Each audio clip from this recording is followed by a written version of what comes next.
Good morning friends. आप सभी का स्वागत है हमारे यूट्यूब चैनल स्टॉक एक्सपर्ट्स में। दोस्तों, आज के इस वीडियो में हम बात करने वाले हैं आईडीबीआई बैंक के शेयर के बारे में। और अगर हम इसमें देखें तो कल के दिन हमें इसमें 9.80% के आसपास की ग्रोथ देखने को मिली। दोस्तों, इसी का रीज़न हम आपसे डिस्कस करने वाले हैं। अगर हम देखें तो इससे रिलेटेड काफ़ी अच्छी न्यूज़ आ रही है जिसे हमें आपसे शेयर करना है। तो अगर आप आईडीबीआई के बैंक के शेयर को फॉलो कर रहे हैं तो आज का वीडियो आप ही के लिए है। बट उससे पहले अगर आप हमारे चैनल पर नए हैं तो हमारे चैनल को सब्सक्राइब ज़रूर करें और इस वीडियो को अंत तक ज़रूर देखें दोस्तों, क्योंकि आज के इस वीडियो में आपको काफ़ी नॉलेज मिलने वाली है आईडीबीआई बैंक से रिलेटेड। तो चलिए जल्दी से स्टार्ट करते हैं आज का वीडियो आईडीबीआई बैंक के शेयर से रिलेटेड। दोस्तों, अगर हम कल के दिन देखें तो आईडीबीआई बैंक में हमें 42 रुपीज़ के आसपास की इसकी करंट प्राइस देखने को मिली और इसमें हमें 9.80% के आसपास की ग्रोथ देखने को मिली। दोस्तों, अगर हम देखें तो पिछले एक महीने के अंदर आईडीबीआई बैंक ने काफ़ी अच्छी ग्रोथ दिखाई है और इसमें अगर हम देखें तो 30 रुपीज़ के आसपास का इसका प्राइस चल रहा था और फिलहाल इसकी प्राइस 42 रुपीज़ के आसपास है। यानी कि लगभग लगभग अगर दोस्तों हम देखें तो 40% के आसपास की ग्रोथ देखने को मिल रही है। और इसके पीछे का अगर मैं आपको रीज़न बताऊं तो आपको ये न्यूज़ पढ़ के समझ जाएगा। अगर आप ये पढ़ेंगे तो एनडीटीवी के द्वारा ये न्यूज़ है। न्यूज़ आर्टिकल में अगर आप देखेंगे तो IDBI bank relies over 15% on exciting prompt correction action framework. दोस्तों, पीसीए के थ्रू अगर हम देखें तो आईडीबीआई के बैंक में हमें ऐसी बढ़त देखने को मिली। पीसीए का मतलब दोस्तों मैं आपको बताना चाहूँगा ये आरबीआई का एक रूल है और ये काफ़ी सारे बैंक फॉलो करते हैं। इसे फॉलो करना ज़रूरी होता है। पीसीए के अंडर अगर हम देखें तो आईडीबीआई बैंक आ गया था। एक्चुअली में अगर दोस्तों हम देखें तो पीसीए की वजह से आरबीआई को पता चलता है कि कोई भी बैंक कितना अच्छा चल रहा है और उसमें उसकी फाइनेंशियल एबिलिटी कैसी है, एसेट क्वालिटी कैसी है और क्या ये बैंक अच्छे से चल सकता है थ्रू आउट द कंट्री। दोस्तों, अगर आप ये पढ़ेंगे तो IDBI bank give an written commitment to central bank that it would comply with the norms of a minimum regulatory capital net NPA and leverage ratio on an ongoing basis.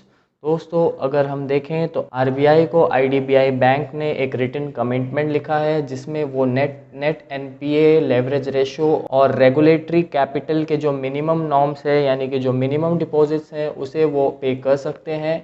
इसी से related दोस्तों अगर मैं आपको इनके results में लेके आऊँ, क्वार्टरली रिजल्ट्स में, तो आपको यहाँ पे देखने को मिल सकता है दिसंबर 2020 में अगर इनको देखें दोस्तों तो 399 करोड़ रुपीस के आसपास का प्रॉफिट हुआ है। उसके पिछले वाले क्वार्टर में 337 करोड़ रुपीस, फिर 164 करोड़ रुपीस। कुल मिला के दोस्तों अगर हम देखें तो पिछले 3-4 क्वार्टर्स में आईडीबीआई बैंक में हमें काफ़ी अच्छी ग्रोथ देखने को मिल रही है। बट वहीं अगर हम एनुअली में आ जाते हैं तो एनुअली में आपको देखने को मिल सकता है मार्च 2016 में अगर देखें तो 3624 करोड़ रुपीस के आसपास का लॉस था। फिर उसके बाद 5000 करोड़ रुपीस और फिर 8000 और 15000, फिर उसके बाद 12000। यानी कि दोस्तों अगर हम देखें तो इनका लॉस काफ़ी बढ़ते जा रहा था और इसी के वजह से आईडीबीआई बैंक को पीसीए के अंडर ला दिया गया था, जिसके वजह से अगर हम देखें तो आरबीआई अपनी शार्प नज़र रखता है इन बैंकों पर। और इसी के अंदर अगर हम देखें तो पिछले 4 सालों से आईडीबीआई बैंक भी था। अगर आप ये पढ़ पा रहे होंगे the performance of IDBI bank limited current under the prompt corrective action framework of RBI was reviewed by the Board of Financial Supervision in its meeting held on February 18, 2020. It was noted that as per published result for the quarter ending December 31, 2020, the bank is not in the breach of PCA parameter on regulatory capital, net NPA and leverage ratio. दोस्तों, यहाँ पे 18 fab को RBI की meeting हुई थी जिसमें IDBI bank के quarterly results को लेकर चर्चा की गई थी। और उसी में दोस्तों अगर हम देखें तो आरबीआई ने ये फैसला लिया है कि आईडीबीआई बैंक को पीसीए के अंडर से निकाल दिया जाए ताकि ये अच्छा परफॉर्म कर सके। और इसी की वजह से आईडीबीआई बैंक में हमें ऐसी बढ़त देखने को मिली।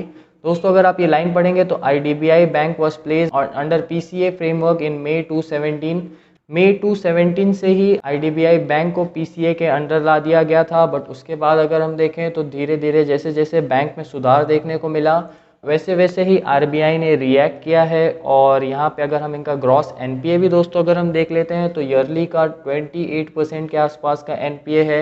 एवरेज ऑन एन एवरेज दोस्तों अगर हम देखें तो 25% के आसपास का इनका एवरेज चल रहा है, जो कि काफ़ी बुरी बात है दोस्तों किसी भी बैंक के लिए। और इसी वजह से आरबीआई ने आईडीबीआई बैंक को पीसीए के अंडर ला दिया था। बट फिलहाल इनके क्वार्टरली रिजल्ट्स की वजह से आरबीआई ने ये फैसला लिया है कि इन्हें पीसीए के अंडर ना रखा जाए। और यहीं पे अगर हम दोस्तों हम इनके प्रमोटर होल्डिंग की बात कर लेते हैं तो 94% के आसपास की प्रमोटर होल्डिंग है, जो कि काफ़ी अच्छी बात है।